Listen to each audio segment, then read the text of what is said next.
여러분, 하나님의 기적, 내가 기도하고 간구한 거 이상으로 더 큰 하나님의 역사를 체험하려면 첫 번째가 절대적인 신뢰입니다. 24시간 어느 장소 어느 곳에 있든지 간에 여러분이 구원을 받았다면 하나님은 여러분 안에 계십니다. 하나님의 무한한 능력이 지금 여러분을 통해서 하나님이 개입하시기를 원하십니다. 이것을 한번 생각해 보세요. 어린아이가 처음에 발걸음 뒤뚱뒤뚱 이렇게 하면서 아슬아슬하게 걸음마 뗄 때 부모도 똑같이 뒤에 따라가면서 쓰러질까봐 하시면서 혹시 넘어질 때 붙잡으려 하는 것이 아버지입니다. 지금 우리를 향한 아버지시라고요. 그것을 절대적으로 신뢰해야 되는 것입니다. 지금 우리는 우리 앞길도 모르고 헤매고 있지만 어린아이 뒤에 있는 아버지처럼 아버지는 지금 우리를 보고 혹시나 감당하지 못할 시험에 들지 않도록 하나님은 우리를 더 성숙시키기를 원하지만 우리를 죽게 두시지는 않습니다. 고아처럼 내버려 두지 않습니다. 언제나 새 길을 열어 주십니다. 그렇지만 하나님은 그 문제를 통해서 우리가 하나님을 만나기를 원하시는 것입니다. 그래서 늘 보고 계신 것입니다.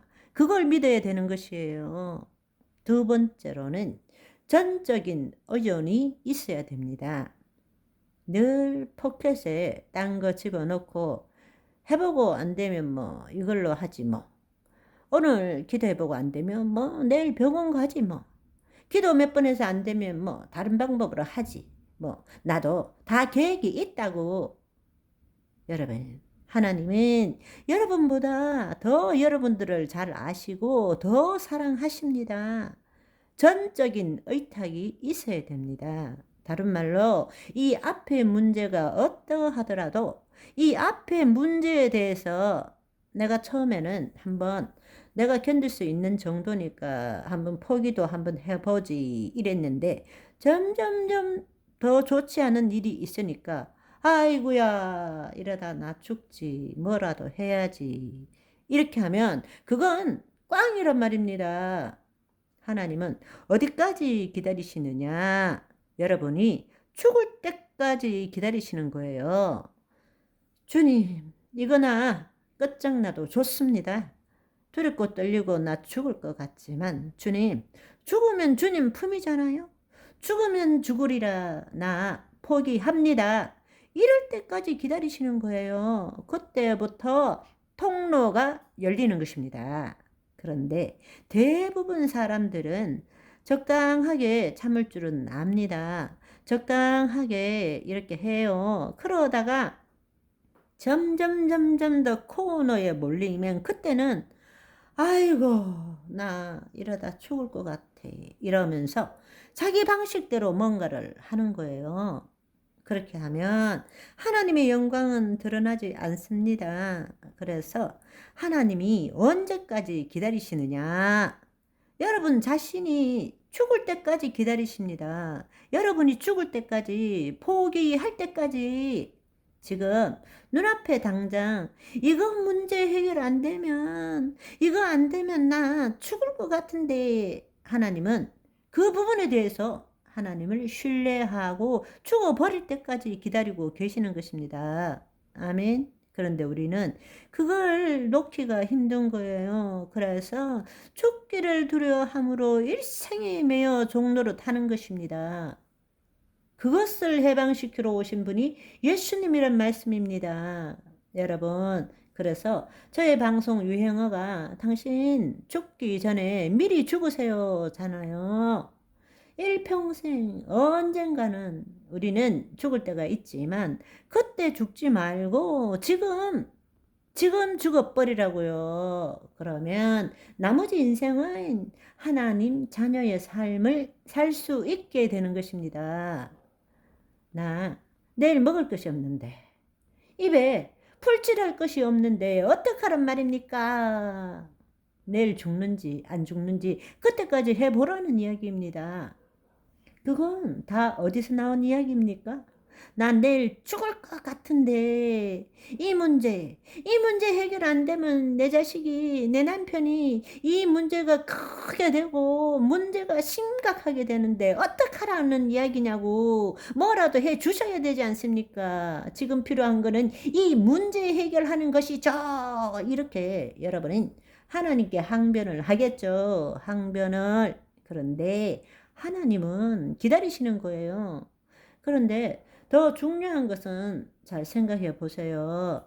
이 문제 해결 안 되면 죽을 거라는 것을 하나님이 말씀하셨어요. 아니면 여러분이 기억에 기초해서 여러분이 지금 결정한 거예요? 무슨 말인지 이해하시겠어요? 우리의 대부분의 삶이 자기 방식, 자기 그 꾀죄죄한 기억, 자기가 만든 그 프로그램에 의해서 판단하고 살아가는 거예요. 그걸 포기하기를 원하신다는 것입니다. 아멘. 나 이 문제 해결 안 되면 죽을 것 같은데 이거라도 해줘야지 하나님을 믿을 수 있지 않겠습니까? 그건 어디에 기초한 거냐고요. 하나님이 그렇게 말씀하신 것이 아닌 것입니다. 마귀에게 속아 살아왔던 그 경험으로 만든 여러분의 뇌의 기억과 잠재의식이 된 프로그램으로 여러분 방식으로 지금 그렇게 판단하고 있다는 거예요. 그걸 내려놓으라는 것입니다. 그것이 죽음인 것입니다. 그걸 내려놓으시라고요. 그때부터 하나님이 개입하시고 역사는 시작되는 것입니다. 그러니까 이거는 아무리 말해도 소용이 없어요. 맛을 봐야 됩니다. 기적을 처음 해봐야 여러분이 경험을 해봐야 됩니다. 적은 일이든 큰 일이든 일단 경험을 해보면 일단 맛을 보시라니까요. 다른 삶이 바로 이거구나, 이것을 깨닫게 되는 것입니다. 다시는 되돌아올 수 없어요. 다시는 옛날로 되돌아가고 싶지 않을 거예요. 우리 이 삶을 삽시다. 제가 말씀드리는 것이 조금 이해가 잘 안 되시고 너무 여러분의 생각과 반대되는 거라면 저는 이 앞에 방송들을 10번이고 20번이라도 반복해서 들어보시기를 바랍니다. 그리고 의심이 나면 성경을 찾아보세요. 다시 한번 성령 안에서 성경을 읽어보세요. 성령님이 여러분에게 어떻게 감동을 주시는지 한번 읽어보시기 바랍니다. 저는 여러분이 그렇게 삶으로 인해서 여러분을 통해서 하나님 나라가 확장되기를 원합니다. 아멘. 이 삶을 정말 전하고 싶습니다. 저는 이 삶을 조금이라도 경험했기 때문에 이 삶을 여러분과 나누고 싶습니다. 이 방송을 듣는 분들은 하나님에 대한 열심과 사랑이 있기 때문에, 갈급함이 있기 때문에 들으실 것입니다. 오늘도 하나님의 놀라운 기적을 몸소 체험하며 사는 저와 여러분이 되시기를 소망합니다.